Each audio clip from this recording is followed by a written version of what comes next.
আসসালামু আলাইকুম। অত্যন্ত খুশি। বাহ! আমার তো ভালো লাগছে আর কি। ফেসবুক খুললেই দেখা যায় কি খুশি। আহারে! এটা মামু বাড়ির গল্প মার কাছে বলার মতো আর কি। মামু বাড়ির গল্প মার কাছে বলার মতো। রাষ্ট্রের টাকা দিয়ে জিনিস বানানো হয়েছে। রাষ্ট্রের সম্পদ হয়েছে, সাধারণ জনগণের টাকা, ট্যাক্সের টাকা। রাষ্ট্রের টাকা দিয়ে জিনিস বানানো হয়েছে। এইটা এখন চালু হইব, এই জন্য অনেক খুশি, অত্যন্ত খুশি। যাই হোক, তারপর যে খুশি, ফেসবুক পুরা উতাল মাতাল হয়ে গেছে ফেসবুক।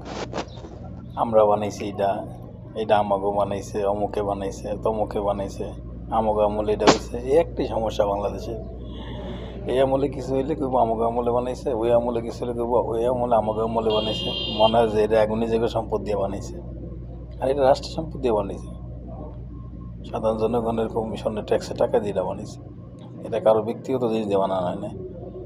আর সরকার ক্ষমতা থাকবে, দেশের উন্নয়ন করবে, এটাই স্বাভাবিক। সরকার ক্ষমতা থাকবে, দেশের উন্নয়ন করবো না, এটাই তো স্বাভাবিক। এটাই তো কাজ, একটা সরকারের কাজ। দেশ পরিচালনা করবো, দেশের উন্নয়ন করবো।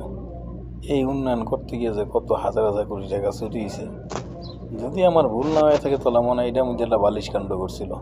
একটা বালিশের দাম বলে 22 লাখ না কত। একটা বালিশ উঠেই তো আবার লাগছে বলে কত হাজার টাকা। আল্লাহ হেদায়ত করুক, করে দিনের বুঝ দান করুক, আল্লাহ রহমত দান করুক। এটা বালিশের দাম যদি 22 লাখ টাকা হয়। আবার শুনছিলাম নাইকেল ছাড়া না কি আনছিল, এই নাইকেল ছাড়ার দামও জানি কত লক্ষ টাকা করিয়া। যাই, দুর্নীতির আর শেষ রাখে নাই। রাষ্ট্রের টাকা, রাষ্ট্রের সম্পদ চুরি করিয়া খাইয়া তারপরে জিনিসটা বানাইছে। যাক, তারপরে ধন্যবাদ, ধন্যবাদ পাওয়ার আর কি প্রাপ্য, যে বানাইছে, তারপরে যে বানাইতে পারছে বানাইছে। যাক, এটা চালু হইলে মোটামুটি বিদ্যুতের একটা মোটামুটি অবসান, একটা ঘাটতি স্বাভাবিক হইব আর কি। মানুষের জনজীবন একেবারে বিদ্যুতের জন্য পুরা অতিষ্ঠ হয়ে গেছে এখন।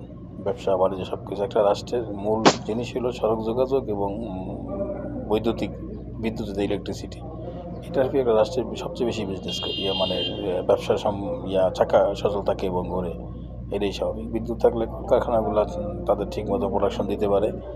রাস্তাঘাট থাকলে যোগাযোগ ব্যবস্থাটা সুন্দর হয়। যোগাযোগ ব্যবস্থা, বিদ্যুৎ, পানি, গ্যাস, কারেন্ট, মানুষের মৌলিক চাহিদাগুলো ঠিকমতো দিতে পারলে ওই রাষ্ট্রেরই সবচেয়ে বেশি উন্নত হয় এবং ওই রাষ্ট্রে সব কিছুই স্বাভাবিক থাকে আর কি। যাই হোক, অবশ্যই সেটা যদি চালু হয়ে যায় আলহামদুলিল্লাহ, তবে ইয়ে হইব। যাক, তারপরে যে হেরা খুব